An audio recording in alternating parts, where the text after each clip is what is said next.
Buenas tardes, bienvenidos a todos a este acto del Club Liberal Español, en donde vamos a hacer entrega al Foro Libertad y Alternativa, representado por su presidente, Alejo Vidal Cuadras, del Premio Libertad 2023.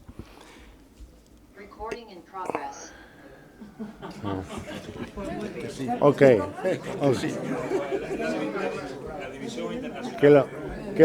Le contesto y le digo ¿anem? ¿Le digo anem o we go away? Bueno, pues en primer lugar, Alejo, muchas gracias por estar aquí, pero triples. Te voy a dar triples gracias. Primero porque estás aquí y te podemos ver y te podemos tocar, lo cual es una enorme satisfacción después que dure. Y que dure. Y que, porque el año pasado, va a ser un año, tuvimos un enorme disgusto, evidentemente tú mucho más que nosotros, pero realmente fue tremendo el impacto que hubo en la sociedad española. En segundo lugar, gracias porque cuando te comunicamos el premio aceptaste en representación del foro de una forma inmediata, diciendo pues nada, que con mucho gusto aceptabais un premio del Club Liberal Español, que además se llama Premio Libertad 2023, porque corresponde a las actuaciones del foro del año pasado. Y en tercer lugar, porque estás hoy aquí con nosotros para recoger el premio. No solo que estás, sino que lo aceptaste y que lo vas a recoger. El procedimiento que vamos a seguir es que yo voy a exponer los motivos por los cuales el Club Liberal Español adoptó este acuerdo de otorgamiento del Premio Libertad 2023 al Foro Libertad y Alternativa, y luego pues le entregaré el premio, que es un diploma que siempre decimos que tiene mucho valor y muy poco precio, pero bueno, para nosotros tiene un gran valor. Y funcionamos, nosotros funcionamos a base de principios, de valores y de símbolos, ¿no? Y voy a exponer los motivos y luego pues tú nos explicas la situación política española, que lo tienes bastante trabajado. El Foro Libertad y Alternativa, como todos sabemos, es una fundación ciudadana que promueve iniciativas para defender la libertad, los derechos humanos, tanto en España como en Iberoamérica. Esto lo he visto en vuestra página web. Y resulta pues muy interesante. Pero a nosotros lo que más nos ha impresionado para otorgar el premio al foro ha sido la capacidad de movilización ciudadana y que todos estamos encantados de poder seguir. Y Juan Iranzo nos tenía absolutamente informados, como forma parte también, es vicepresidente del club y forma parte de vuestra cúpula directiva. No hay incompatibilidad, ¿no? No hay incompatibilidad. No, porque coincidimos, eso también lo quería decir. No. Somos absolutamente compatibles, porque nosotros, el Club Liberal Español, pretende la defensa y la promoción de la libertad, de la democracia y de la unidad de España, y vosotros creo que hacéis lo mismo por el otro orden, no sé si por dónde, por qué otro, pero vamos. Total coincidencia. Total coincidencia. Bueno, nosotros somos una asociación y vosotros sois una fundación, pero bueno, ha sido lo primero que le he dicho esta tarde. Oye, ¿por qué sois una fundación con el vicio jurídico? Pero bueno, motivos. Pues las convocatorias masivas de las manifestaciones que habéis estado convocando, iniciativas a las cuales el Club Liberal se ha adherido de una forma incondicional y además animándoos a que sigáis por esta vía. El año pasado he tomado nota de dos convocatorias de manifestaciones, una el 21 de enero del 23, que tenía como título «Para parar el golpe de Sánchez». A ella acudimos pues casi 100 asociaciones y cientos de miles de personas, y luego otra en noviembre, 18 de noviembre del 23, con la rúbrica «Por España, la democracia y la Constitución», a la cual también nos adherimos 100 entidades de la vida civil y asistimos cientos de miles de personas. Bueno, pues solo con eso yo podría acabar, pero me gusta siempre hablar un poquito de la libertad y de la democracia. Luego también habéis hecho algún tipo de manifiesto, recomendaciones y tal. Hubo uno que hicisteis que era contra el cambio del Código Penal y la derogación del delito de secesión, lo cual pues es muy importante y que pues bueno, pues nuestra democracia pues nos las van debilitando y va abriendo fisuras este gobierno de Sánchez, del autócrata Sánchez, que nos lleva camino a la dictadura. Y simplemente quiero decir 3 cosas de por qué nos lleva camino a la dictadura. Se nos está yendo la democracia, se nos está yendo entre los dedos de las manos en España, y tenemos que reaccionar. Y si no reaccionan los partidos políticos de la oposición, pues tendrá que reaccionar la sociedad civil. Es una gran responsabilidad la que tenemos, y la verdad es que la sociedad civil está muy debilitada, entre otras cosas, porque no tiene medios. No nos vamos a comparar los medios que tiene el gobierno, el presupuesto de más de $500 millón de euros que puede luego hacer las cuentas del gran capitán, frente a nosotros que, bueno, tenemos unos recursos limitadísimos. Se nos está yendo la democracia entre los dedos de las manos, y siempre los liberales, los que sentimos la libertad, decimos que la libertad se tarda mucho en ganarla y se tarda muy poco en perderla, y que hay que hacer un gran esfuerzo en la defensa de la libertad. Los torpedos que están lanzando este autócrata contra los poderes en España, desde el Poder Ejecutivo es, bueno, el Legislativo no os voy a contar que los decretos leyes, la vía de las proposiciones de ley, las vías de urgencia, en fin, todas las enmiendas sobre la marcha, todo este tipo de cosas. El control de las instituciones, que teóricamente el Tribunal Constitucional de Cuentas, el Banco de España, todos estos pues tienen que ser, por sus propios estatutos, entidades independientes en su funcionamiento, pues está consiguiendo controlarlas todas. Y el control de la democracia es vital, porque son los ciudadanos los que tenemos que controlar el poder, y sin embargo el poder de este hombre nos está controlando a todos a través de la televisión, del gasto público, de las ONGs y de todo lo que le interesa. Está el mundo al revés. Desde un punto de vista político, en España estamos viviendo un proceso de deterioro democrático terrible. Por eso la sociedad civil es tan importante su actuación, y por eso os damos el premio, y por eso os animamos a seguir. Y ahora, además, encima, pues tenemos se ha descubierto, bueno, ya se veía, ¿no?, venir a Delphi, sus amigos, y la conexión Caracas y República Dominicana, y ya estamos viendo datos concretos de corrupción, de abuso del poder, de la familia de Sánchez, etcétera.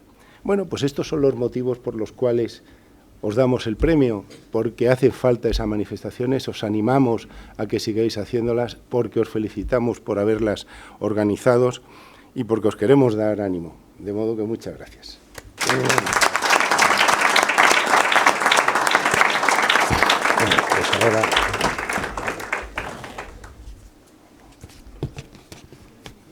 Bueno, el secretario, yo me parece que no hemos... Tenemos que firmar, pero luego ya. Muy bien. Aquí lo tienes. Mira. Dice...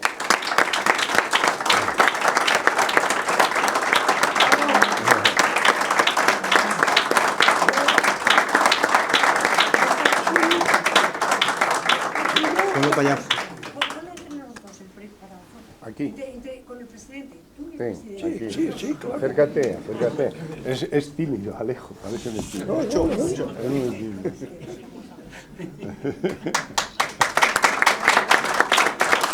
Vamos.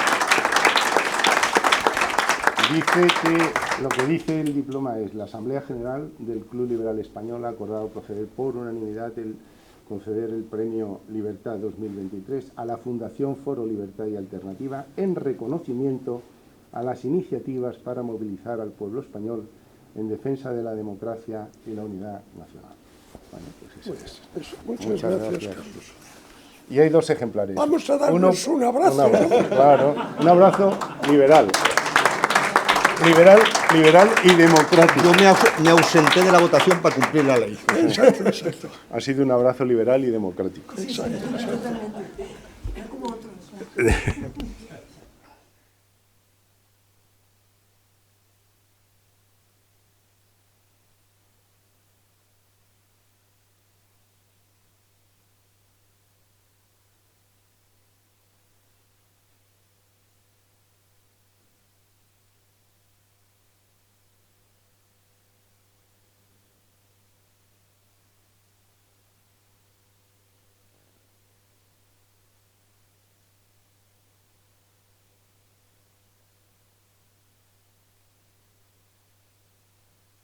que no tenga que declararlo a Hacienda. Tal como está el patio, ¿sabes? Muy bien.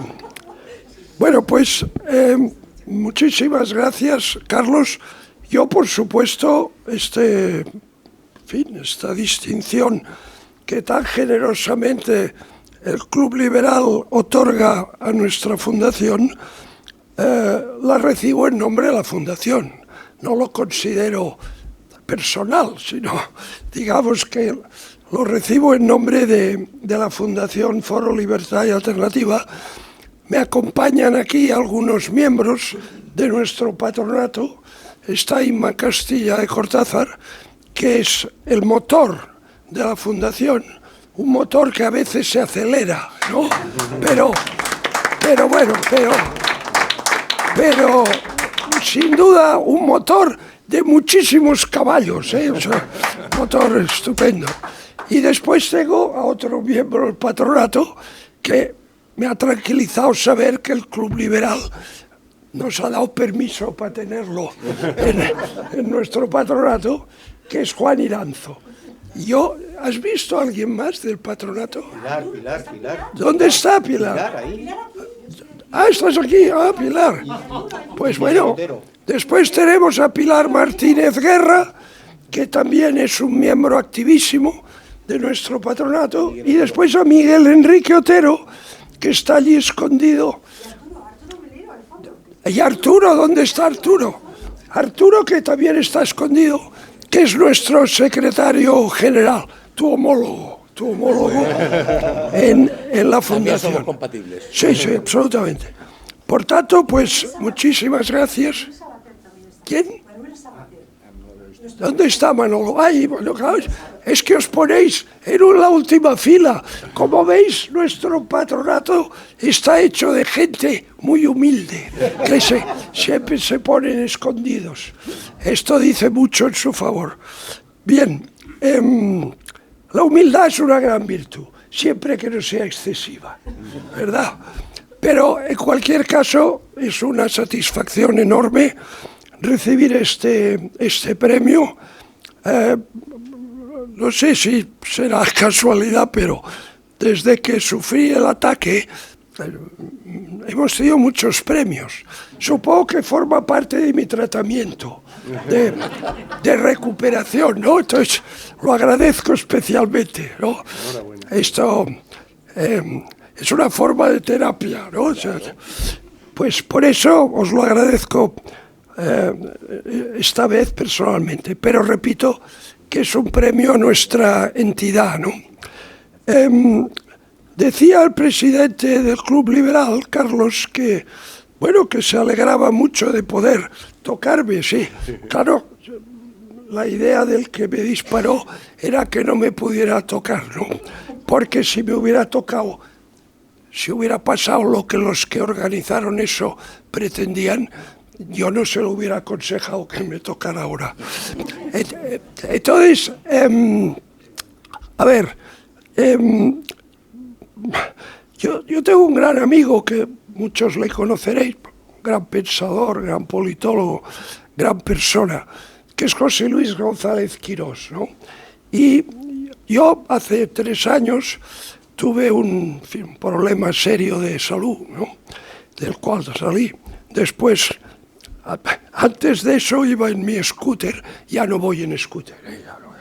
Y un coche me tiró por el suelo, me hice bastante daño y tal. Nada irreversible, pero en fin, me hice daño. Y entonces el que llevaba el coche, que por cierto era un cochazo, cuando me vio en el suelo me levantó y dice: ¡ay, es usted con lo que yo le admiro! Digo, pues admíreme menos y conduzca usted con más atención, ¿no? Bueno, después, una vez superado esto, primero superar el bache de salud, que ese sí que fue serio. Pero bueno, aquí estoy. La medicina moderna es una maravilla. De paso os digo que todos los que tengáis un problema serio de salud, no os preocupéis porque se sale, ¿vale? Se sale. Y después lo de la moto. Después, en el gimnasio estaba haciendo cita y me caí en la cita.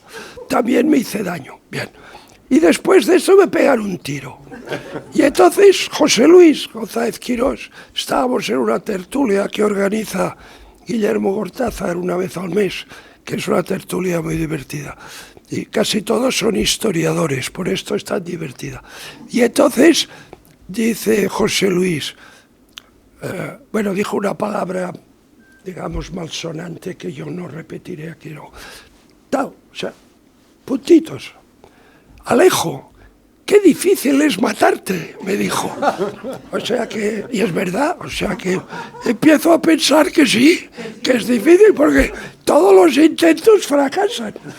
O sea, tanto de los patógenos como de los coches que te atropellan, como de los sicarios franco-tunecinos.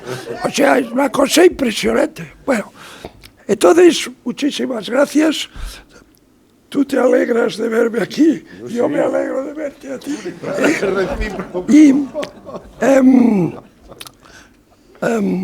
vamos a ver, se me ha pedido, así, literalmente, ¿no?, que pronuncie una conferencia. Esto es lo que se me ha dicho. Pues claro, una cosa es que te digan, no sé, da una charla, ¿no?, o tenemos un cambio de impresiones.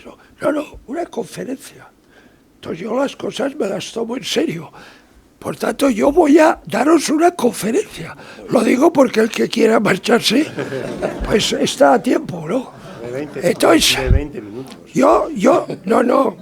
No, 20 minutos no. Tú, perdona, Carlos, las cosas hay que pensarlas. Yo ya sabía que el premio no era gratis.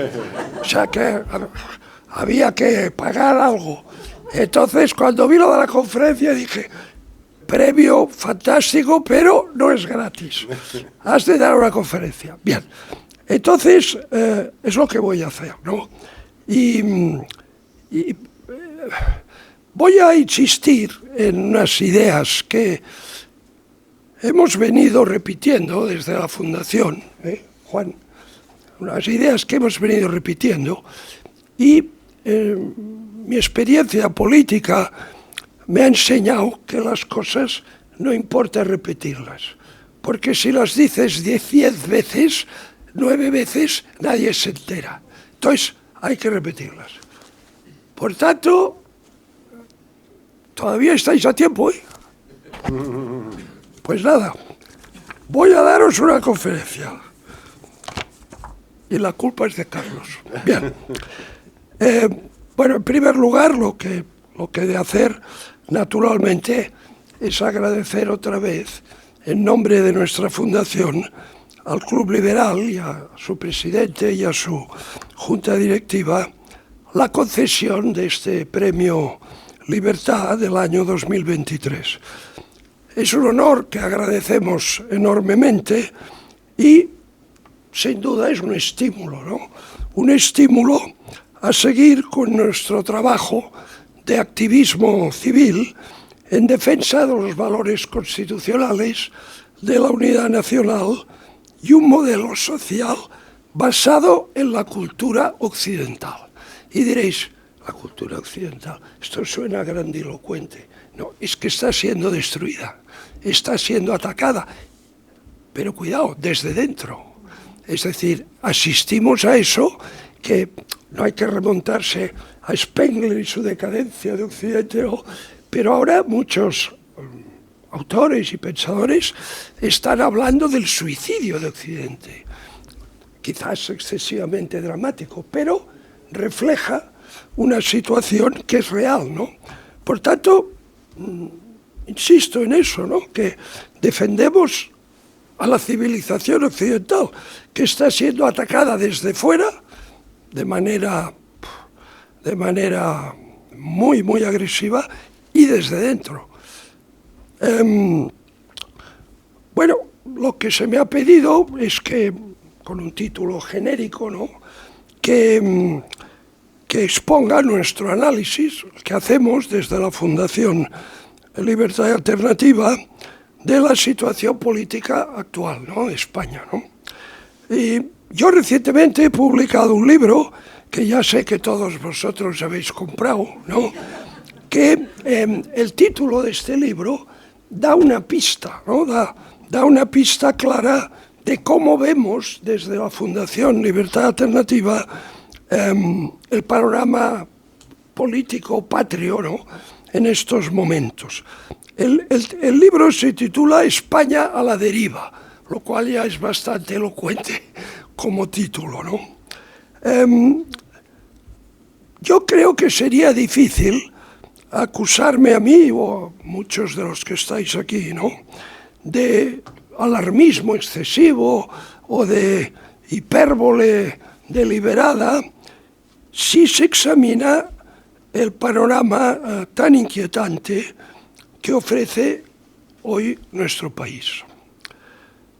Cuando el presidente del Gobierno de la Nación proclama delante del rey que España y Euskadi son dos países, delante del rey lo dijo, el rey tiene una paciencia, es una cosa, yo le admiro, porque de verdad, o sea, después del santo Job viene San Felipe VI, o sea, es una cosa extraordinaria la paciencia que tiene. Bueno, pues sí, delante del rey se dijo eso, que España y Euskadi, por cierto, un nombre inventado completamente, ¿no?, que son dos países, ¿no?, equiparando la parte con el todo. Cuando la mayoría en el poder acuerda con la franquicia política del crimen organizado la interpretación oficial y obligatoria de nuestra historia contemporánea, reabriendo viejas heridas ya cicatrizadas y también nada menos que la regulación de la seguridad ciudadana, con ellos también. Cuando asesinos desalmados salen a la calle uno tras otro, mediante un retorcimiento avieso de la ley. Cuando se decide que se pueda obtener el título de secundaria siendo analfabeto funcional. Cuando se dictan medidas fiscales que provocan mayores pérdidas para el sistema productivo que lo que recaudan. Supongo que estás de acuerdo, Juan. Cuando se habla de economía delante de Juan siempre hay que pedir la venia. Cuando el Instituto de Estudios Económicos, que tú dirigiste, ¿no?, mucho tiempo, estima en 70.000 millones de euros el gasto público prescindible. Por cierto, ahora han anunciado que van a subir más los impuestos. Os lo digo para que seáis felices, Cuando en un tercio del territorio nacional las familias no pueden escolarizar a sus hijos en la lengua oficial del Estado, cuando golpistas contumaces han pretendido dinamitar el Estado y a continuación son indultados y amnistiados pisoteando la Constitución y la dignidad nacional y aceptados como interlocutores privilegiados, cuando desde el Ejecutivo se asalta sin recato el Tribunal Constitucional, el Banco de España, la Fiscalía General del Estado. Por cierto, parece que el amigo va a tener algún problema, porque, hombre, tener el fiscal general del Estado investigado penalmente, no me diréis que esto nos va a dar un prestigio internacional extraordinario, ¿no? Porque la verdad es que, no sé, España es diferente, ¿no? O sea, bien, esto ha sido una buena noticia. Yo me he alegrado. Nunca me alegro de la desgracia ajena, salvo cuando es necesario. En este caso me he alegrado. Pues cuando os decía se asalta el Constitucional, el Banco de España, la Fiscalía General, el Consejo de Estado, las empresas públicas, los órganos reguladores, cuando familiares en primer grado del presidente del Gobierno se permiten con absoluto descaro practicar la evasión fiscal o el tráfico de influencias, cuando a un adolescente se le puede antojar recibir bloqueadores de la pubertad sin que una supervisión médica o su familia la protejan para que no destroce su vida. Cuando el propietario, modesto propietario de una vivienda, asiste impotente a su ocupación por extraños durante meses, sin que la administración los desaloje. Cuando uno mira este panorama y otras muchas cosas que harían larga esta lista, ¿verdad?, no parece exagerado afirmar que nuestra nación se acerca peligrosamente al borde del abismo y que necesitamos una alternativa parlamentaria y de gobierno dotada del suficiente arrojo y determinación como para librar todas las batallas culturales, normativas e incluso físicas, si los enemigos interiores recurrieran a la violencia, todas las batallas que hagan falta. Una vez constatado que esta etapa que atravesamos no es nada halagüeña, pasaré a exponer cuáles son, a mi juicio, me atrevería a decir a nuestro juicio, porque estoy hablando en nombre de una entidad, ¿verdad?, los principales elementos que permiten explicar esta situación y los posibles caminos para mejorarla. Yo siempre digo que hay cosas que las repito mucho. Mis hijos están hartos ya, pero yo creo que es por su bien, ¿eh? Y lo han entendido. Una de las que repito mucho es que es imposible resolver un problema si no se formula correctamente su enunciado, o si una vez formulado no se entienden sus términos. Pues bien, yo he llegado a la convicción, después de 26 años de trabajo político, bueno, de hecho más, pero digo de trabajo político ocupando un escaño parlamentario. Después he seguido con el trabajo político, como muchos de los aquí presentes, ¿no? Pero es otro tipo de trabajo, ¿no? Es un trabajo desde la sociedad civil, pero digamos que como político en activo, pues son 26 años, ¿no? Y 11 en el Parlamento de Cataluña, los últimos 4 de esos 11 también como senador y presidente de la Comisión de Educación y Cultura del Senado. 4 fui concejal en el Ayuntamiento de Barcelona. El alcalde en esa época era Pascual Maragall, pobre, que ahora la verdad es que está muy mal. Y 15 en el Parlamento Europeo. Siempre los 15 años vicepresidente del Parlamento Europeo. Pues esa larga experiencia, ¿verdad?, me ha llevado a la conclusión de que España está aquejada de serios problemas que son estructurales, ¿no? Y estos problemas que son profundos, ¿no?, son de estructura, ¿no? Uno tiene naturaleza política y moral, quiero subrayar lo de moral, y el otro de diseño institucional. Y mientras sigamos prisioneros de estos dos errores, ¿no?, son 2 errores, pues no solo no superaremos nuestras dificultades, sino que éstas se agravarán con el riesgo de que desemboquen en un desastre sin paliativos, ¿no? Primero, quisiera hablaros del error que es a la vez político y moral. Vivimos instalados en este error desde la transición. Y yo, la verdad, me produce una gran inquietud que somos pocos los que nos damos cuenta. O sea, el hecho de que haya tanta gente que no lo vea como lo que es, un error gravísimo de orden político y de orden moral, es alarmante, ¿no? Y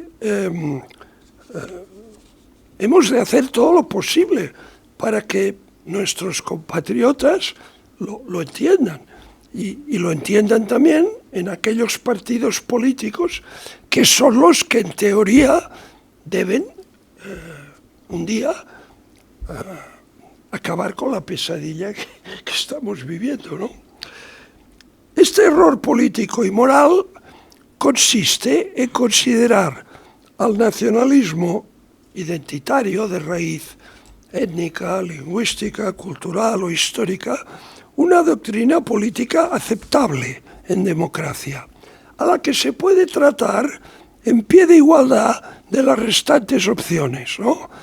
Adoptarla como socio parlamentario fiable y confiar en que sus dirigentes cumplirán los pactos que con ellos se acuerden. Este es el error político y moral.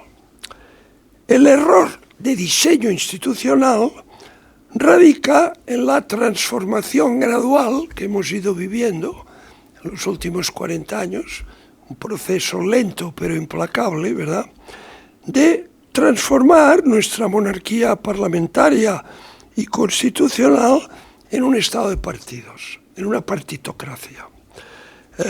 La partitocracia, bueno, pues ya sabéis que es una estructura política y jurídica en la que los partidos ocupan y se reparten los órganos constitucionales, los organismos reguladores, los medios de comunicación públicos, las entidades financieras y a la vez colonizan, o sea, capturan con sus tentáculos los medios de comunicación privados, una parte de ellos, no todos, afortunadamente, una parte importante de ellos, y también la sociedad civil, ¿no? Estos dos fallos básicos han deteriorado el funcionamiento de nuestra democracia hasta dejarla en su actual postración. La unidad nacional amenazada, las cuentas públicas preocupantemente desequilibradas, el Parlamento fragmentado en muchísimos grupos incapaces de alcanzar consensos constructivos y gobiernos de la nación débiles e inestables, dependientes de aquellos cuyo objetivo contumaz es liquidar a la nación. Esa es una contradicción insalvable. Esa es insalvable. O sea, gobernar con los que quieren, gobernar una nación, con los que quieren destruir la nación, eso no hay nación que lo resista. Perdonadme, eso no hay nación que lo resista. Pues estamos en eso, ¿eh? Entonces, a mí me sorprende que la gente no salga a la calle.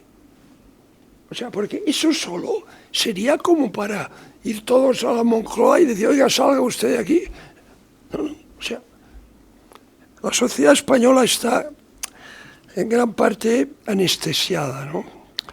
Yo he comparado estos días, en alguna entrevista que me han hecho, todos recordáis la escena esta tan maravillosa del libro de la selva, cuando Rudyard Kipling ahora es un fascista colonizador e imperialista, ¿no? Bueno, Rudyard Kipling era una figura monumental de la literatura universal, ¿no? O sea, bueno, ahora es un fascista colonizador y tal. Bueno, hay una escena en el libro de la selva que la serpiente K mira a Mowgli, ¿no? Mira a Mowgli. Y entonces Mowgli queda hipnotizado por los ojos de la serpiente K. Y la serpiente va adelantándose con la intención clarísima, interviene el oso para salvar. Bueno, pues la sociedad española está así. Está los ojos, en este caso K se llama Pedro, ¿no? Y entonces está hipnotizada, está abducida, ¿no? Entonces hemos de despertarla, hemos de ser el oso bueno que la despierte, ¿no? Vaya trabajo, ¿no? Pero bueno, es lo que hemos de hacer, ¿no? Entonces, os decía que hay estos dos errores, ¿no? El del nacionalismo considerado como una fuerza política absolutamente admisible en la vida colectiva, ¿no? y el error de diseño institucional. ¿Por qué digo que acoger al nacionalismo identitario como un actor más del juego democrático con el que se puede dialogar, negociar, mantener una relación normal, cordial? ¿Por qué digo que eso es un error moral y no simplemente un error político? Mirad, yo estuve 11 años en el Parlamento de Cataluña, 6 de ellos como presidente del Grupo Parlamentario Popular y presidente del PP de Cataluña, y los conozco muy bien a los nacionalistas, o sea, los conozco muy bien. Entonces me desespera ver que aquellos que no los conocen tan bien caen en sus redes, porque yo les conozco muy bien, ¿no? Me acuerdo una vez, al principio de mi mandato, de mi primer mandato en el Parlamento de Cataluña, que estábamos en una recepción en Barcelona, ¿no? No sé si sería, o sea, si en aquella época todavía se celebraba el 12 de octubre en Cataluña. Era una recepción, o quizá era el día de Sant Jordi. No sé.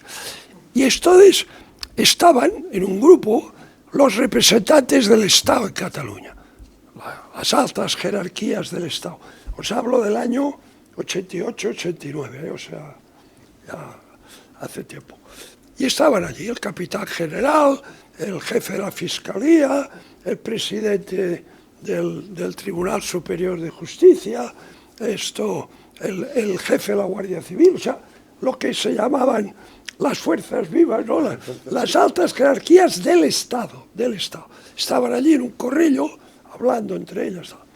Y entonces yo estaba allí, acababa de entrar prácticamente en el Parlamento de Cataluña, y se me acerca un diputado nacionalista. Se me acerca y me hace así y me dice en catalán, yo os lo diré en castellano porque no lleváis pinganillo. Y entonces me dice, aunque no lo necesitaríais, porque como dice Boadella, los nacionalistas hay una cosa que les desespera, que es que el catalán se parece mucho al castellano, ¿no? Pero bueno, se me acerca y me dice en catalán, míralos, estaba ahí, míralos, allí, todos juntos. Dice, Vidal Quadras, no te engañes, buscando la complicidad étnica, ¿no? Vidal Quadras, no te engañes, no son como nosotros. Yo quedé atónito y le dije en catalán, que lo hablo mejor que ellos, por cierto. Ya ves que soy modesto. Y entonces le digo, ¿y por qué no son como nosotros? Se quedó absolutamente desconcertado, no tenía respuesta. Home, no son com nosaltres. Y yo, ¿por qué no son como nosotros? Entonces me miró y noté que ya me daba por inútil. Y se fue. Os explico esta anécdota que parece tonta, pero que demuestra lo que son, ¿no? Entonces, claro, cuando gente que no les conoce se deja convencer por sus martingalas, a mí me desespera, ¿no? Pero bueno, esto sería otra conversación. ¿Por qué digo eso? Que el nacionalismo de base identitaria no es una fuerza a la que se pueda acoger normalmente en el juego político, ¿no? Bueno, porque hay planteamientos políticos que se apoyan en diferentes intensidades atribuidas a valores de la sociedad abierta, ¿no? La libertad, la igualdad, la justicia, la solidaridad. Entonces hay fuerzas políticas, toda Europa, yo diría que todo Occidente, ¿no? Hay fuerzas políticas que ponen el énfasis en la igualdad. Bien, sin renunciar a la libertad, pero ponen mucho el acento en la igualdad. Y otros hacen lo contrario. Yo estoy entre estos, y Juan también, creo. Y supongo que muchos de los que estáis aquí, si alguno no está en esto, es igual, no se lo diremos a nadie, pero bueno, yo creo que la mayoría estamos en esto, ¿no? Y hay otros que creemos lo contrario, ¿no? Es decir, hay unos que están muy atentos y obsesionados con lo que llaman la redistribución de la riqueza en aras de la solidaridad, que no se les cae de la boca la solidaridad, y otros destacamos la conveniencia de que las iniciativas individuales y empresariales se desarrollen sin trabas, desde el convencimiento, que me parece que es una obviedad de perogrullo, que no se puede repartir recursos si no los generas antes, ¿no? Y estas dos filosofías determinan programas de acción concretos, medidas legislativas específicas en ámbitos muy variados, desde la fiscalidad, la vivienda, la educación, o sea, todo, ¿no? Son dos esquemas de pensamiento que están en un permanente, hombre, si digo choque, suena dramático, interacción, ¿no? En una permanente interacción dialéctica, ¿no? Y, bueno, pero si esto pasa en un marco común de respeto al imperio de la ley, a la integridad territorial de la nación y a los derechos humanos básicos, pues nada, o sea, ¿no? Vale, pues ahí estamos, ¿no? Ahora bien, cuando los prófugos de Bruselas o los amnistiados en Cataluña impulsan su disparatado y destructivo proyecto separatista que aspira a borrar de la faz de la tierra una de las naciones más antiguas de Europa y a condenar a sus conciudadanos catalanes al empobrecimiento económico, al conflicto social violento o potencialmente violento y a la irrelevancia internacional, lo hacen inspirados, aparte de por su codicia,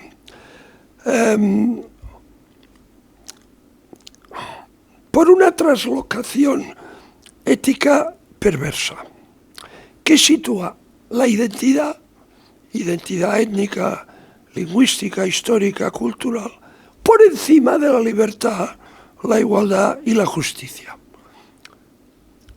Y esto no lo hacen de forma matizada y prudente, sino irrestricta. Yo me acuerdo que Pujol, una vez desde la tribuna, él se ponía muy campanudo, ¿no? Siempre. Y entonces, un día, hace una pausa. Ya sabéis que las pausas en el arte de la retórica son claves, como la música, ¿no? Hace una pausa, como diciendo, ahora voy a decir, y dice, som el que som. Somos lo que somos. Claro. Entonces yo, que estaba sentado en primera fila, porque era presidente de un grupo parlamentario, pensé, vaya, qué descubrimiento, ¿no? O sea, una tautología estúpida. ¿Quién no puede decir, soy lo que soy? Bueno, pues esto es lo que ellos tienen en mente, ¿no? O sea que es realmente algo, como he dicho hace un momento, perverso, ¿no? Bien, pues esto lo hacen y no reparan que causan un daño enorme, ¿no? Un desprecio total a los sentimientos y a los derechos inalienables de más de la mitad de los catalanes y además vulneran, de hecho lo intentaron abiertamente en 2017, ¿no? Vulneran la mejor Constitución. A ver, la Constitución tiene muchos defectos, ¿eh? Yo los he señalado y he escrito mucho, no solo yo, mucha gente. Pero bueno, digamos que yo creo que es la mejor que hemos tenido desde la seminal de 1812. Y invalidan, sin ningún tipo de escrúpulos, el gran pacto civil de la transición, que, aunque tuvo muchas imperfecciones y muchas imprevisiones que ahora estamos pagando, fue un ejercicio meritorio, de reconciliación, de generosidad, de ecuanimidad, incluso de patriotismo. No tenía precedente en los últimos 2 siglos de nuestra historia, que, como sabéis, han sido muy agitados, ¿no? Mi tesis, que comparto afortunadamente con mucha gente, es que esta deslealtad extrema, este atropello totalitario al orden constitucional y a la racionalidad, deriva de la esencia intrínsecamente inmoral del nacionalismo identitario, que es una maldición que casi destruye Europa en el siglo XX y que dejó un centenar de millones de cadáveres, ¿no? Entonces, por eso digo que ahí hay un asunto de gran significación conceptual que no tenemos resuelto. Esto que acabo de decir, los partidos que deben ser la alternativa, no lo ven así. O sea, no captan lo que podríamos llamar, quizá de una manera un poco pedante, la gravedad filosófica del problema. O sea, a ver, yo me di cuenta ya joven, que eso era algo perverso. O sea, que a ver, no se puede prohibir porque estamos en una sociedad abierta, democrática, pero una cosa es que es como cuando dicen, esto es constitucional. Oiga, puede ser constitucional, pero no tiene por qué ser bueno, ¿o no? Bueno, pues esto es una fuerza que hemos de aceptar en democracia. Sí, hombre, lo aceptamos, claro, somos demócratas, ¿no?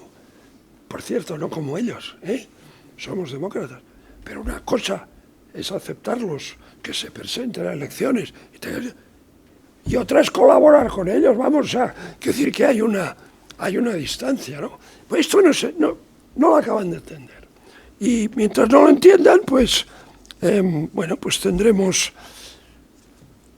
que lidiar con esta dificultad, ¿no? Y la verdad es que tampoco había que ser un lince, para interpretar las señales inequívocas que los nacionalistas empezaron a enviar ya desde principios de los años 90, ¿no? Sus exigencias crecientes de competencias y de financiación, que ahora se han concretado en la exigencia de un inconstitucional cupo a la vasca por parte de Cataluña, eso es algo inverosímil. Dice, no es un cupo. ¿Ah? ¿Qué es? Pues mire, recaudamos todos los impuestos, nos lo quedamos y después pactamos con el Estado de manera bilateral. ¿Cuánto le damos al Estado por los servicios comunes? Ah, bueno, y ese pacto pues se basará en unos criterios técnicos. No, el cupo lo fijamos nosotros. Pero no decía que lo iban a negociar. No, lo fijamos nosotros. Pero no es un cupo a la vasca. Hombre, perdone, a ver, si tiene 4 patas, relincha, y tiene cola, pues un caballo, ¿no? Pues no. Es que esto ya produce náuseas la mentira como método de trabajo. Porque es un desprecio al ciudadano. Es pensar que el ciudadano es tonto. ¿No? Es otra cosa que es repulsiva moralmente. ¿Cómo mienten? Por ejemplo, esto no es un cupo a la vasca. ¿Es un cupo a la vasca? No lo es. Incluso llegó a decir, esto nos permite avanzar en el modelo federal. Y además es muy solidario. Entonces ya, claro, esto no sé, es como si, ¿qué os diré yo? Es como si el Papa nos recomendara el amor libre. ¿No? Pues es una locura, ¿no? Bueno, pues esto es lo que hacen, ¿no? Entonces, ellos dieron muchas señales, ¿no? De a dónde iba eso, ¿no? La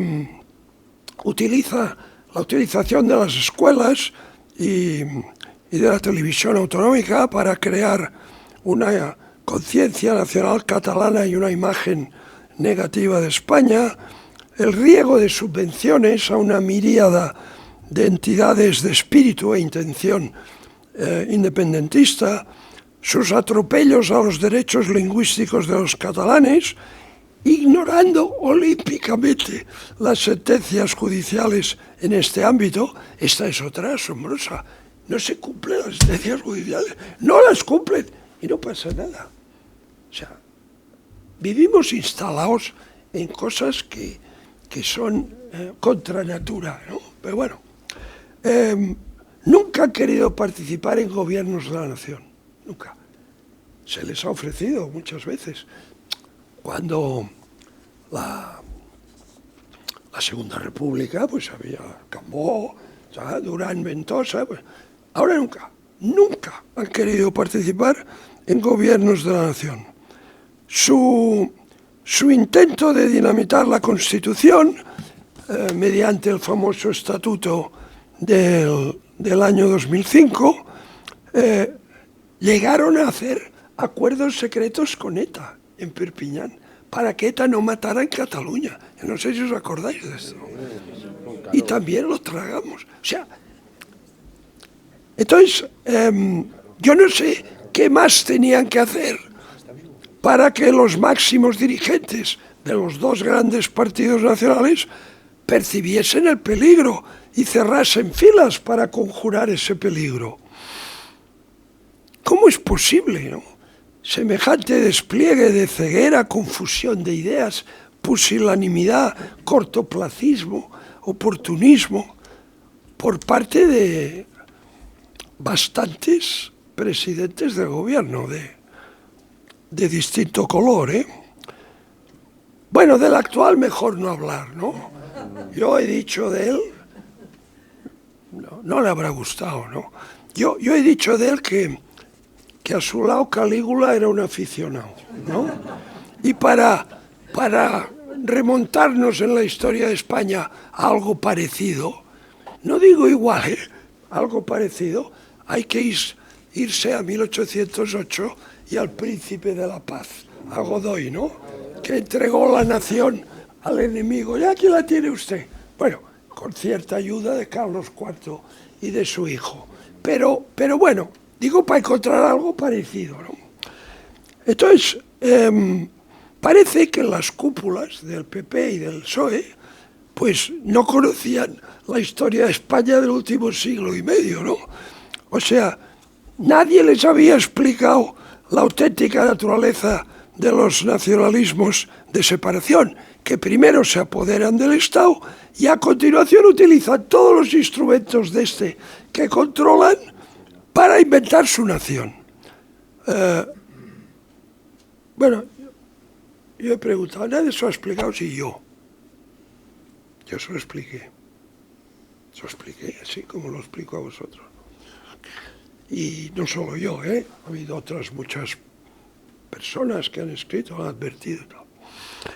Bueno, yo se lo expliqué y claro, después de explicarlo, pues me sacaron de Cataluña, ¿no? Bien, entonces les iban dando, ¿no? Sucesivamente. Empezó Felipe en el 93, ¿no? Sí, en el 93 empezó Felipe, después Aznar siguió, después todos, ¿no? Bueno, Zapatero ya, y el de ahora, ¿para qué hablar? Entonces, sucesivamente, ¿no? Pues les iban dando un inmenso poder institucional, financiero, educativo, simbólico, de creación de opinión, ¿no? Y ellos, bueno, pues lo han ido aprovechando, ¿no? Y todas estas concesiones incautas, ¿no?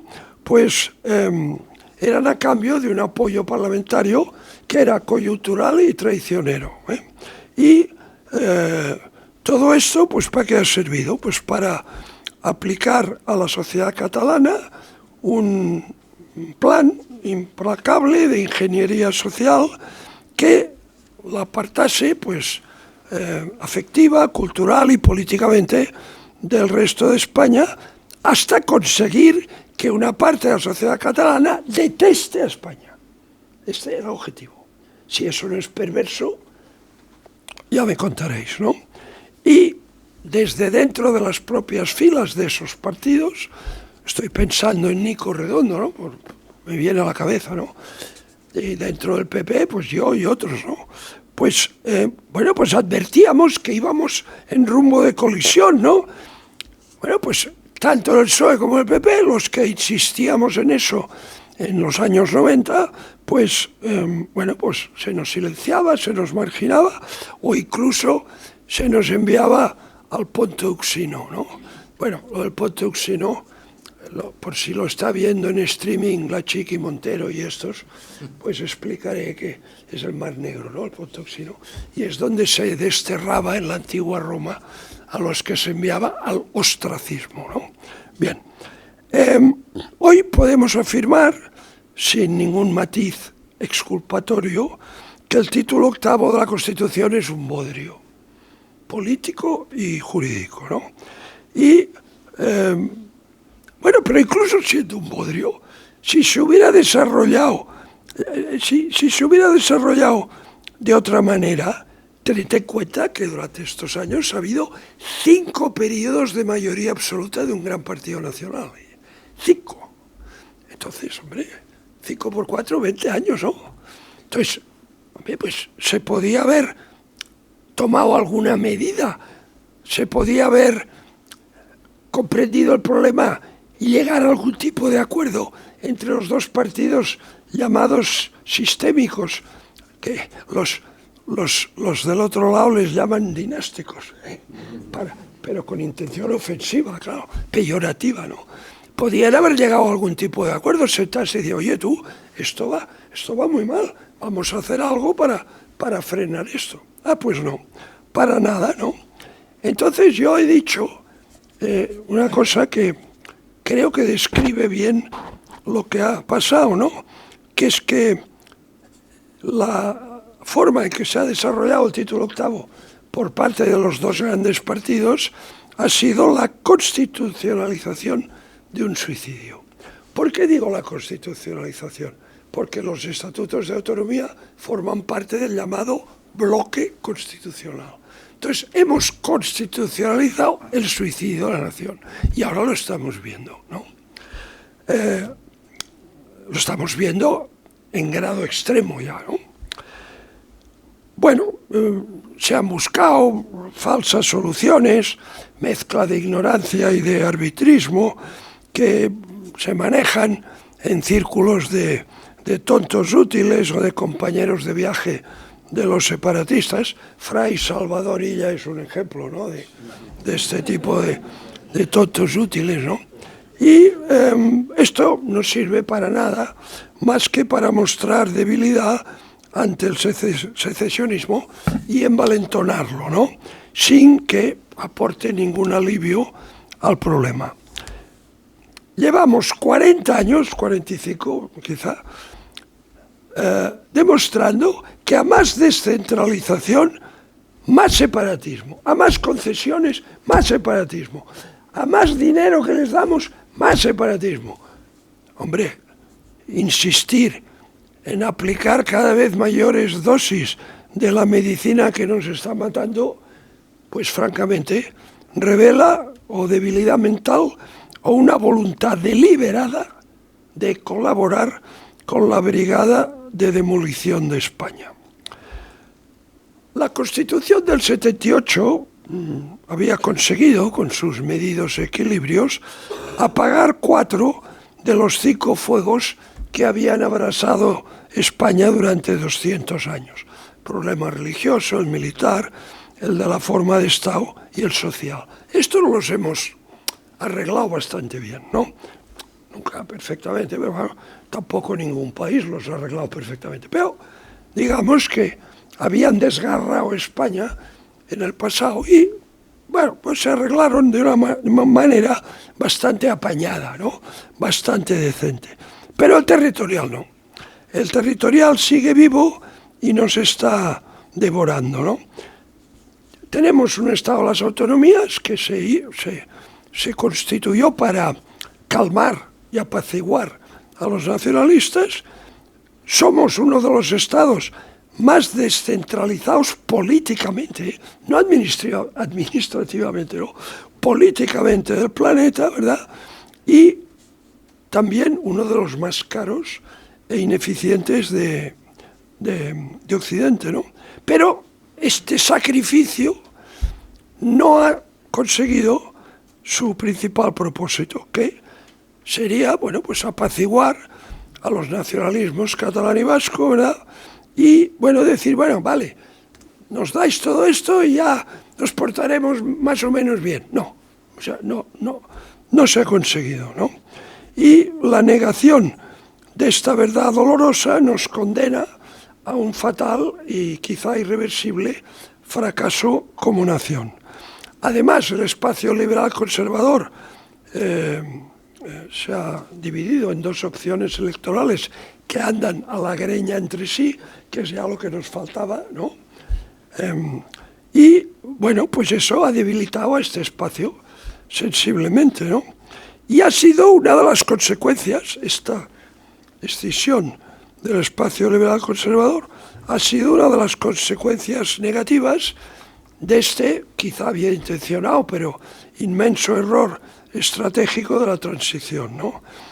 Recuerdo que un presidente del PP en un discurso dijo: si los liberales y los conservadores no están contentos, que se vayan, ¿no? ¿Os acordáis de eso? Pues claro, se fueron. Se fueron. Y así estamos, ¿no? Y después otra cosa, que no sé por qué, si se dice, escandaliza.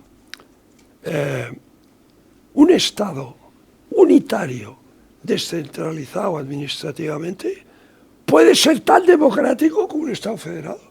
Oye, Portugal es menos democrático que nosotros, o Suecia es menos democrático que nosotros, o Francia en buena medida. Entonces, la solución que se adoptó en aquel momento tenía un propósito.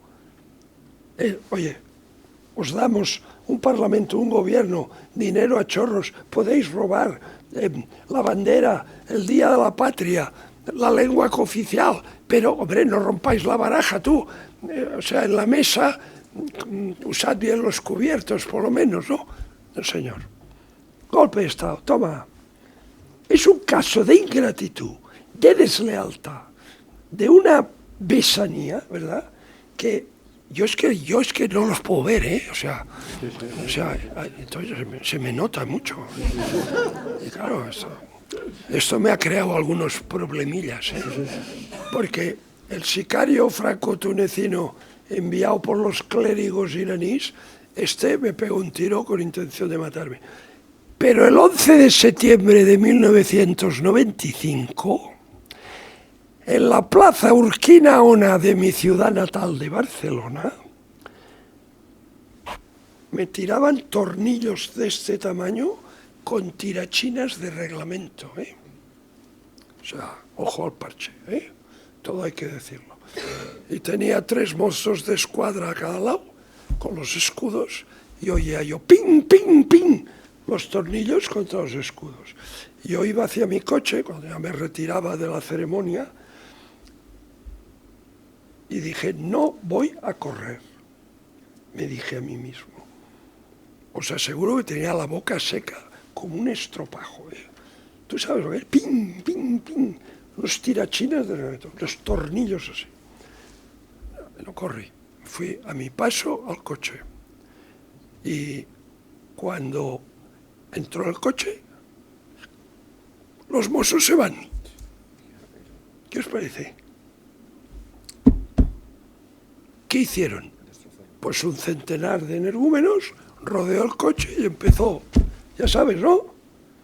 Entonces yo me acordé de aquella escena en el Irlanda del Norte, que es un vídeo aterrador, cuando un coche de la policía británica, Irlanda del Norte, ¿no?, se queda aislado y los lincharon, ¿eh? Los sacaron del coche, rompieron las ventanas. Entonces yo, claro, estaba allí, tal, y me salvó el chico que llevaba el coche, que era un militante, un chico joven, que tuvo, mira, Dios le inspiró, o sea, lo que os decía, que es difícil matarme, ¿no? Bueno, pues este chico tuvo la inspiración, ¿eh? Aceleraba 1 metro y frenaba, aceleraba 1 metro y frenaba, aceleraba 1 metro y frenaba, claro, se apartaban. Y entonces en un momento que vio un hueco, se subió a la acera y por la acera nos escapamos. O sea que, a ver, son gente peligrosa, ¿eh? Ya no hablo del País Vasco, que aquello ya era, bueno, aquello fue una masacre. No, hablo de los catalanes, que mis queridos paisanos, que figura que son otra cosa. Cuidado, cuidado. O sea que hay que ver las cosas en su dimensión, ¿no? Bien, dejemos el error político y moral del nacionalismo de identidad y pasemos al diseño institucional, que ha sido decisivo también, ¿no? Está demostrado, y aquí hay personas, Juan y otros, que esto incluso lo han escrito, muy bien escrito, ¿no?, que lo que condiciona la prosperidad, el progreso, la estabilidad y la seguridad de un país son sus instituciones. O sea, la capacidad de la estructura institucional para corregir y compensar las debilidades humanas de sus gobernantes, ¿no? Y la creación de un marco jurídico, cultural, social y ético que favorezca el orden, la continuidad y el pleno desarrollo en libertad de la creatividad, del talento, del esfuerzo y de las virtudes cívicas de los ciudadanos, ¿no? A ver, ¿qué es lo que determina la diferencia en nivel de vida por habitante, de producto por habitante y de forma de vivir de Dinamarca, de Suiza, de Nueva Zelanda o de Canadá, de Venezuela, de Irán, de Haití o del Líbano? ¿Son las riquezas naturales? No. ¿Es la genética? No. ¿Es el clima? No. La arquitectura institucional. O sea, la arquitectura institucional marca la calidad de una democracia. Por eso lo que están haciendo estos ahora es tan perverso, porque se están cargando lo que nos da la capacidad de ser algo en el mundo, de vivir decentemente, de dar oportunidades a la gente, que es la estructura institucional. Están destruyendo el cuerpo y el alma de la nación. O sea, no se lo vamos a perdonar nunca. Yo por lo menos no. Si vosotros sois más cristianos, pues bien, pero yo no se lo voy a perdonar. Desde esta perspectiva, la Constitución del 78 y su desarrollo y aplicación a lo largo de las últimas 4 décadas por los 2 grandes partidos ha provocado progresivo y continuo deterioro de nuestro entramado institucional, que ha ido degenerando, como os decía, de una monarquía parlamentaria, constitucional, democrática, a una partitocracia ineficiente y corrupta, ¿no? En esta partitocracia disfuncional que padecemos, el Parlamento, que debiera ser una asamblea de representantes de los ciudadanos de una circunscripción en continuo y estrecho contacto con esos ciudadanos, no es eso. Nuestro Parlamento es un rebaño de empleados de jefe del partido, desconocidos para la mayor parte de sus votantes, y yo no digo que incluso unos cuantos de los que allí se sientan tienen méritos, ¿no? Pero la estructura les impide, pues, tener iniciativas, participar con fluidez en los debates, trasladar la voz de sus representados a la sede de la soberanía nacional, ¿no? La suma de la cooptación, listas cerradas y bloqueadas que las hace el líder redacta la lista, y el aislamiento de la sociedad, la profesionalización temprana, circunscripciones provinciales con centenares de miles o millones de votantes y la lista proporcional, todo eso conduce irremisiblemente al empeoramiento de la preparación, la competencia y la honradez de la llamada clase política. Yo cuando veo las sesiones ahora del Congreso, no sé, se me va el alma a los pies, y lo comparo con los años 80, ¿no? Por ejemplo, ¿no? Yo, esta gente de los años 80, bueno, yo soy de esa época, ¿no? O sea, los he conocido a muchos, ¿no? He conocido personalmente, os he tratado, o sea, qué diferencia, ¿no? O sea, hemos ido por abajo, por abajo, por abajo. Y ahora es algo patético, ¿no? Bien, bueno, no quiero poneros demasiado tristes, ¿verdad? Porque si os vais de aquí con una depresión, el Club Liberal no me lo perdonará. Pero, en cualquier caso... Tienes que cuidar que vayamos a las manifestaciones. Ya. Pero sí, eso nos sirve de terapia también, ¿no? Pero bueno, yo os digo las cosas como las veo, y no solo yo, ¿verdad? Por tanto, la corrupción, que también es rampante, ¿no?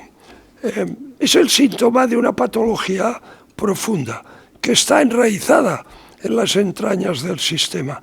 De un sistema que, siendo formalmente democrático, no cumple ya con los fines de una democracia saludable y operativa. Hemos sacrificado la representación en busca de la estabilidad y la gobernabilidad, y nos hemos quedado sin las tres. La aparición de partidos que cuestionan los fundamentos del régimen constitucional del 78 y la radicalización separatista de otros que han iniciado un proceso de destrucción de la nación sin que la respuesta de las fuerzas hegemónicas haya ido a la par de la gravedad de la amenaza. Al contrario, se los han subido al carro, ¿no? O se han subido al carro de ellos, que es peor, ¿no? Dibujan un cuadro que es tan preocupante como decepcionante.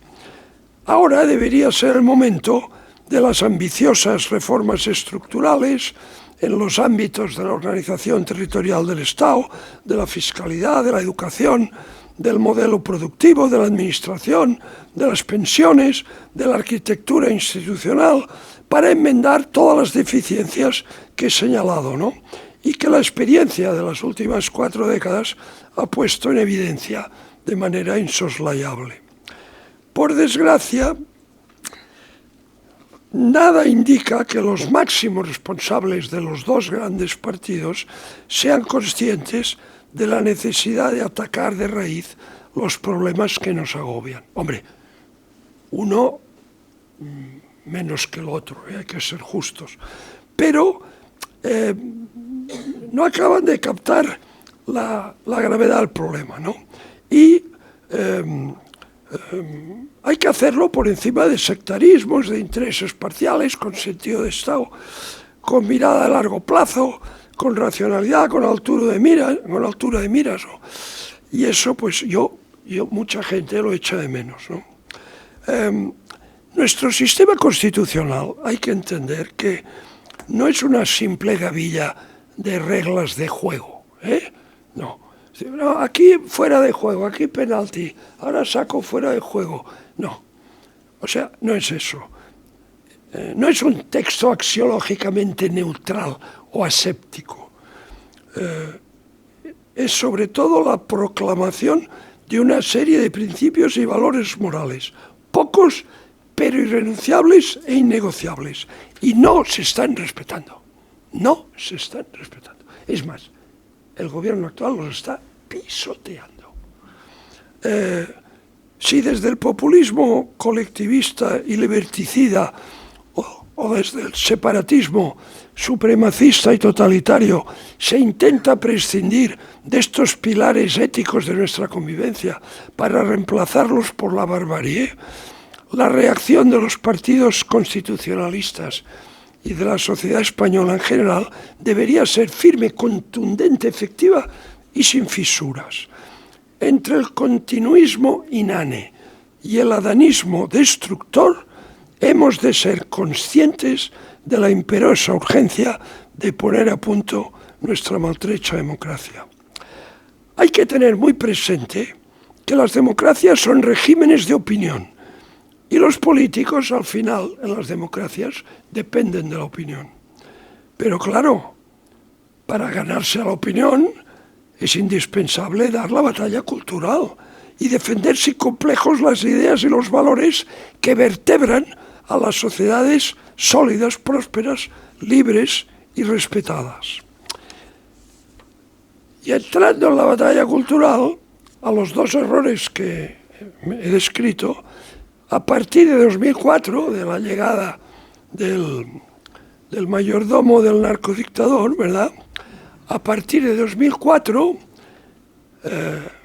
se ha añadido un nuevo elemento que ha llegado a España de forma muy agresiva, impulsada por el gobierno socialista de entonces y continuada con entusiasmo por el ejecutivo de Pedro Sánchez, del conjunto de movimientos intelectual y socialmente agresivos gestados en la papilla intelectual del Mayo francés del 68, recocinados en los campus universitarios de los Estados Unidos, esa abigarrada, intransigente y tóxica corrección política. Si yo hubiera sido prisionero de esa corrección, hubiera empezado diciendo: todos y todas, queridos y queridas, amigos y amigas. No, en español el masculino es genérico. Si yo digo buenas noches a todos, a ti no te estoy ofendiendo, porque estás incluida, y a ti, y a ti. Entonces, es ese latiguillo estúpido, ¿no? Artificial, forzado, ortopédico. O sea, la corrección política, ¿no? Esta ola altamente destructiva aspira a liquidar nuestro orden social para reemplazarlo por otro distinto, disolvente, divisivo, intolerante y revanchista. De la transición emanó un nuevo orden social para España. Había uno antes, hombre, que era lo que era, pero surgió otro de la transición, que la verdad era bastante aceptable, ¿no? Era un orden social que emergió después de un largo periodo de autoritarismo, incluso en ciertas épocas de dictadura, ¿no? Y, bueno, pues al asomarse ya la democracia, se instauró en nuestro país durante unos años, ¿no?, un sistema institucional, político y ético que se basaba en la libertad.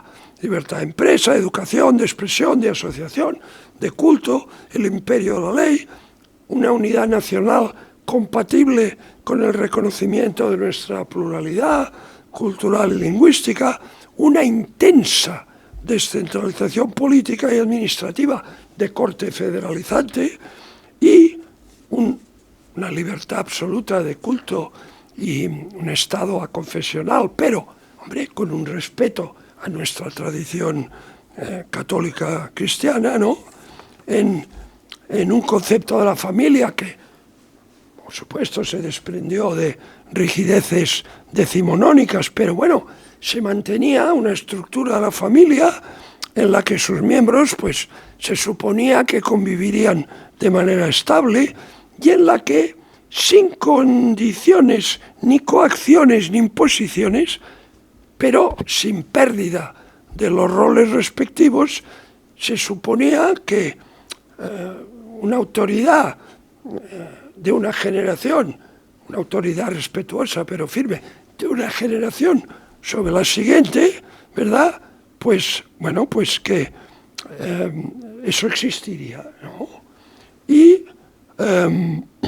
una voluntad generosa, este es un punto clave, ¿no?, de cerrar las heridas abiertas por la Guerra Civil y la Segunda República y los 40 años de régimen autoritario, ¿no?, mediante la renuncia de unos y otros a hurgar en el pasado, salvo para aprender de ese pasado los caminos que no hay que tomar, porque conducen al fracaso. Después se reconocía el mérito, se procuraba la excelencia, no sé, se creía en el esfuerzo y el trabajo como senda hacia el éxito, se cumplía la palabra dada, había una solidaridad entre generaciones, entre españoles, entre distintas partes de España, sin privilegios ni discriminaciones. Se respetaba el ámbito privado de cada ciudadano sin que nadie pretendiese imponer a los otros su código moral en cuestiones que atañen a la intimidad de las personas, ¿no? Bueno, este esquema que me parece que era flexible, que era razonable, que era civilizado, que era tolerante, que a cada individuo le daba su autonomía personal, pero sin embargo era cohesivo en el sentido nacional y social. Bueno, pues eso, que es lo que se puso en marcha en la transición, le abría a nuestro país un futuro prometedor, ¿no? De paz, de estabilidad, de progreso material y social, ¿no? Bueno, pues desgraciadamente aquella ilusión se ha ido desvaneciendo y vivimos días en que ese marco político, normativo y ético que nos hubiera asegurado el éxito colectivo y las mejores y mayores oportunidades para cada uno de nuestros ciudadanos, se ve sometido a los ataques más feroces, y todo lo que es disolvente, desestabilizador, divisivo, debilitador, se extiende como una plaga y combate ferozmente a todo lo que aporta unidad, cohesión, armonía y vigor social, ¿no? Este orden social, en proceso de alarmante deterioro, ¿verdad?, es el resultado, el orden social este que he descrito, el que todos estamos de acuerdo que era el correcto, ¿no? Este orden social no es de ahora. Esto viene de siglos y siglos de historia, ¿no? Aportaciones del legado clásico grecolatino, de la modernidad de la Ilustración, del método científico, del cristianismo, que es un elemento esencial de este orden. A ver, no quiere decir que tengamos que ir a misa de 12 todos los domingos. Hablo de una cultura, de una manera de entender a la vida, a las personas, de una antropología. ¿Por qué negar que el cristianismo forma parte, igual que lo forma el legado clásico romano y griego, ¿no? La Ilustración, que sin duda hizo grandes aportaciones, el método científico. Cuando Galileo Galilei, con el telescopio, dice: los cielos están hechos de la misma materia que la Tierra. Eso fue, bueno, un cataclismo. Hubo muchas sotanas que se rasgaron, ¿no? El cielo está hecho de la misma materia que está hecha la Tierra. Entonces, todo eso es lo que somos. Hemos de estar orgullosos. Es fantástico. Ha dado bienestar, felicidad, posibilidades de desarrollo a miles de millones de personas. Ha sacado de la pobreza a miles de millones de personas. Y lo quieren destruir. Vosotros escucháis a las velarras y a tal, ¿no? Y a la Yoli, pobrecita, ¿no? Como las cosas que dicen. O sea, es tremendo. ¡Qué ignorancia! Dios mío. Qué ignorancia oceánica, ¿no? Eso, cuando no destrozan la prosodia, que eso es gravísimo. Y la sintaxis, ya no os digo nada. La pobre sintaxis en su boca sufre torturas orientales. Pero, en fin, en nuestra civilización, nuestro orden social, tiene un elemento que lo define, ¿no? Que es que el ser humano lo ve como un fin en sí mismo y no como un medio, ya está. O sea, eso es lo que somos, ¿no? Y el ser humano, sujeto de una dignidad inalienable y una libertad irrenunciable, ¿no? Es el orden social que define a eso que llamamos Occidente y que lo podemos considerar los españoles muy, muy nuestro, porque España ha sido una parte esencial de la construcción de este orden social. Esto que se quieren cargar los nacionalistas, ¿verdad?, para que se disgriegue en trozos, esto ha sido ha contribuido esencialmente a construir este orden social, ¿no? Porque el conjunto de conceptos, valores e ideales que configuran Occidente lleva impresa profundamente la huella de muchos españoles, muchos. A mí ahora han sido tan amables de darme otro premio, que es el del Centro Diego de Covarrubias, ¿no? Bueno, pues Diego de Covarrubias, Vitoria Suárez, ¿no? por decir ahora que me viene a la cabeza. O sea, esto tiene la importancia que puede tener Adam Smith o Locke, o sea que España es una cosa imponente, imponente. Se la quieren cargar. O sea, es un crimen. Ya no es política, es criminal, ¿no? Os decía que la civilización occidental lleva impresa la huella de España, ¿no? Muchos españoles, unos sobresalientes, pero muchos anónimos, que con su genio, su heroísmo o su trabajo humilde, callado, contribuyeron a moldear Occidente. Y Occidente se erigió como faro y guía de toda la humanidad, que se desenvuelve hoy o en el seno de nuestra cultura o contra ella. Pero somos el referente indudable, ¿no? Ahora los progres dirán, este es un etnocentrista. No, es verdad, es que es así, ¿no? Bueno, este orden social, Occidente, se encuentra ferozmente atacado por un conjunto desordenado, inasible, proteico, contradictorio de corrientes de pensamiento que podemos englobar bajo eso que se ha venido a llamar corrección política, ¿no? Que es una modalidad aparentemente blanda, insidiosa, pero implacable de totalitarismo. Invade los medios de comunicación, la política, la legislación, la educación, el cine, el deporte, impregna, más que impregna, contamina cada rincón de nuestra sociedad. La presión simultánea del ecologismo apocalíptico, del feminismo radical, del identitarismo excluyente, del revisionismo histórico vengativo, del animalismo sentimentaloide, del laicismo agresivo, del infantilismo extemporáneo, la Greta Thunberg. Pobrecita, me da una pena esta niña, pero bueno. En fin, ¿qué vamos a hacerle? Del indigenismo rencoroso. Ahora hemos de pedir perdón. Toma ya. México. Yo he estado en México. Es una obra de España. Una obra de España. Todo. Lo que hablan, lo que creen, cómo piensan. Todo es obra de España.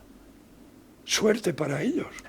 Porque claro, si la cosa era coger a 10.000 prisioneros de las etnias sometidas, rajarlos, sacarles el corazón, si era eso lo que les gustaba.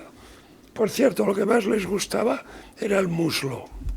El muslo es lo que tomaban las altas jerarquías del imperio azteca.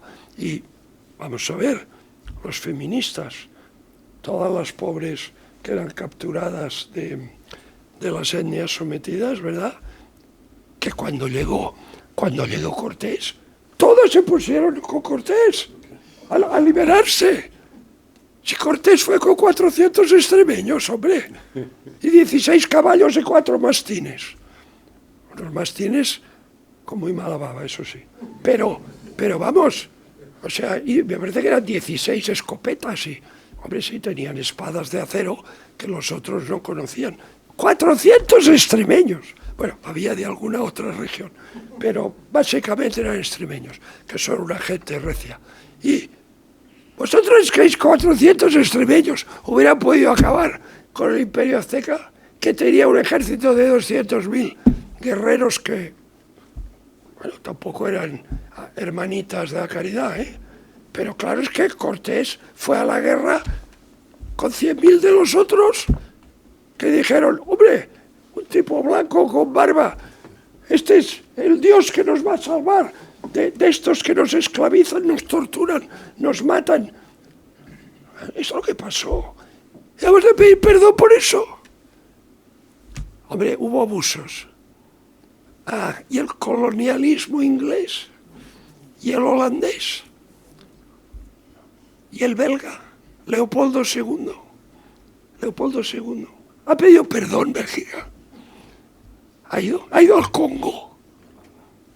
El rey de Bélgica ha ido al Congo y se ha arrodillado y ha dicho perdón por todos los congoleños a los que les cortábamos el brazo, que me arrepiento. Los belgas ni se les pasa por la cabeza.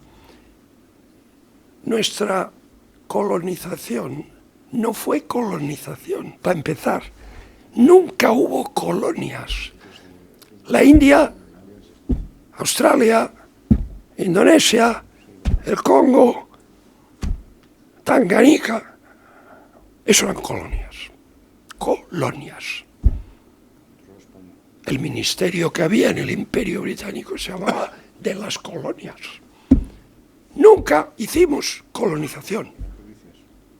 Llevamos allí España. Y en el testamento Isabel la Católica, cuidado, la Isabel Católica. O sea, se acababa de descubrir aquello. De hecho, no sabían ni lo que era todavía. Ya en el testamento de la Reina Católica se dice, tráteseles como a súbditos de la corona, como si fueran uno de Burgos o de Murcia. Y hemos de pedir perdón. Ellos nos tienen que dar las gracias, que no las necesitamos, pero nosotros pedir perdón es que es una cosa, y vamos, que clama al cielo, ¿no? Bien, en el campo electoral, esta corrección política, en sus diversas formulaciones y variantes, ha pasado a ser bandera de la izquierda y de ese autodominado progresismo, que ha hecho suyos todos los postulados y reivindicaciones. En el lado liberal conservador, la posición, por desgracia, ha sido meramente defensiva e incluso ha habido una rendición parcial y paulatina ante el empuje del adversario ideológico. Hace tiempo que algunos venimos advirtiendo a los que se autoerigen como alternativa a la pesadilla del llamado sanchismo, de que han de ser conscientes de que no pueden limitarse a ser una mera alternancia, sino que han de ser una verdadera alternativa. Lo hemos expuesto tantas veces, desde tan diferentes ángulos, verbalmente, por escrito, en público y en privado, que si los destinatarios de este mensaje no lo han captado, será por sordera o por falta de comprensión lectora y audiovisual, pero no porque no hayamos insistido. Eso que lo sepáis, ¿eh? O sea, que lo sepáis. No para echarnos méritos, pero que lo sepáis, eso sí que lo sepáis. Sentada esta premisa, quiero ir algo más allá. Me acaban de llamar por teléfono, soy Pedro Aguilera. Y sabotaje. Algo parecido. Esto ha sido Marlaska. Pues decía que hay que ir más allá y decirles a los que tienen que ser la alternativa, ¿verdad? Decirles que su trabajo no deberá ser solo de impulso de reformas y de reformas estructurales. Por ejemplo, ahora está con la agenda social, ¿no? Que si la conciliación, que si no sé qué. Bueno, sí, muy bien, sí. Pero hay que ir más allá,